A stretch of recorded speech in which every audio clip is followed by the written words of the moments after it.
Have you ever really stopped to think about how we know what happened in the past? It's so easy to picture it as just a bunch of solid facts, right? Things you'd find in a textbook. But what if I told you that history isn't some dusty old book you just read? What if it's more like a crime scene that needs investigating? So let's grab our magnifying glasses because we're about to figure out how the story of the past actually gets written. All right, so our whole investigation really starts with one single, huge question. It's a question that gets right to the very heart of what history is all about. So, how do we know? It sounds like such a massive question, doesn't it? But you know what's funny? It actually starts in the most ordinary, everyday moments. Seriously, think about it. The whole thing often just starts with simple curiosity. Like maybe you see someone sipping a cup of tea and you just wonder, when did people start doing that?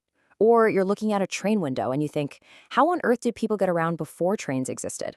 It's those little moments, those little comparisons between now and then, that's the real starting point for any historian. That's where it all begins. Now, for a long, long time, the answer to that big question, how do we know stuff, was actually pretty simple. And that's because, well, history itself was seen as something much, much simpler. The old school way of doing things was to basically treat history like a highlight reel of big events and powerful people. It was all about who won which battle, which king took over from another, and what major political decisions were made. That was it. Yeah, this is a perfect example of that old method. History was basically the biography of a king, right? When he was born, when he got the crown, who he married, what wars he fought, and, when he died. It's a very neat and tidy story. But does that really tell us anything about what life was actually like for everybody else back then? And that's exactly where modern historians started to dig a lot deeper. They were like, okay, forget the king for a second. They started asking questions about everyone else. What were ordinary people eating? How did they make a living? How did their cities and cultures and societies actually change over time? And all of a sudden, history wasn't just this simple timeline anymore. It exploded into this rich, super complex story of society itself.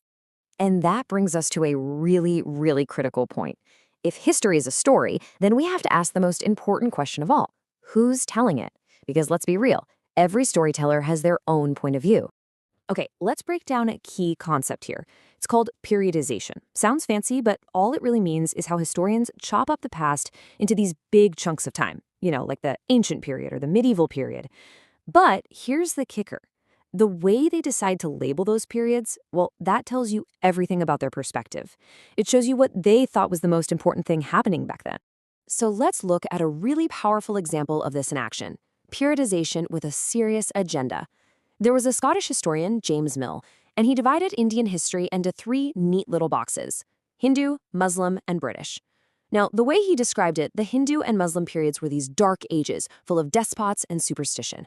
But the British period? That was the dawn of progress, of civilization. See what's happening?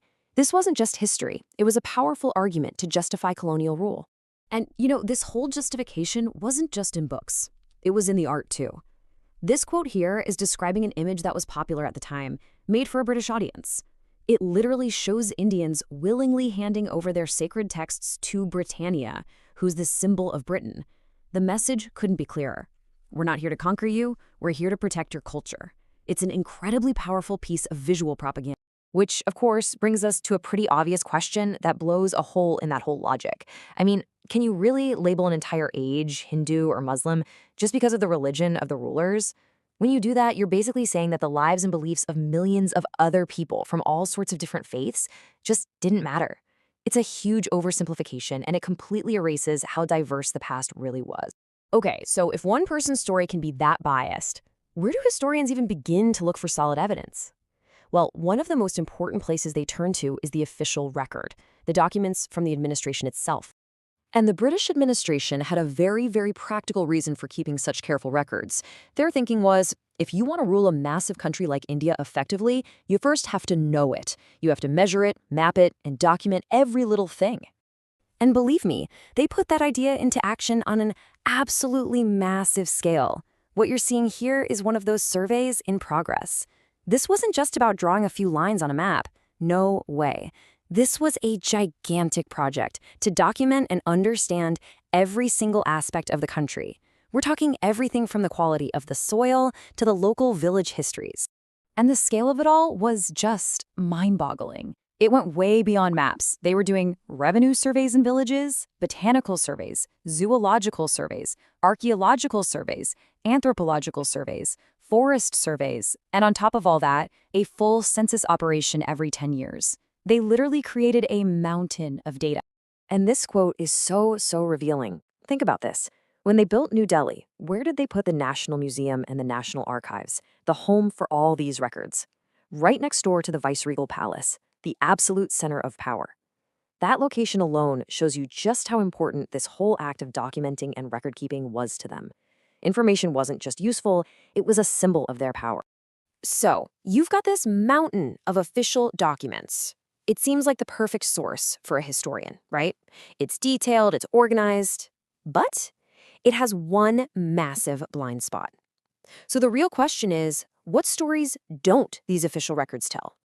And answering that question, well, that's where we stop being just passive readers of history, and we become active detectives. We start looking for the clues that everybody else might have missed. So here's the catch with all those official records. They tell you what the officials were interested in. They give you the perspective of the people in power. They show you what the government did, what it thought, what it wanted for the future. But what they don't tell you is how all of those actions and policies actually felt to the ordinary people living through them. So, who gets left out of the official story? Well, pretty much everyone else. The records rarely tell you what tribal communities actually felt about the new forest laws that changed their lives, or how a peasant really experienced a new tax system, or what life was like for a worker down in the mines, or for the poor living on the streets. These are the missing voices. And to find their stories, historians have to look somewhere else entirely. They have to become real detectives, hunting for clues in things like personal diaries, the accounts of travelers, autobiographies, and even popular little booklets that were sold in local markets. Now, these kinds of sources are way harder to find, for sure, but they give us these incredible, crucial glimpses into the lives of people who just didn't have a voice in that official story. And all of this brings us to what might be the most important takeaway of all. The past itself, the things that happened, that doesn't change. But history, which is our understanding of what happened, well, that is always changing. It changes every single time we find new evidence, every time we ask a new question, and every time we listen for a new voice. The story is never, ever truly finished. So that just leaves one final question for you. What part of the story will you question next?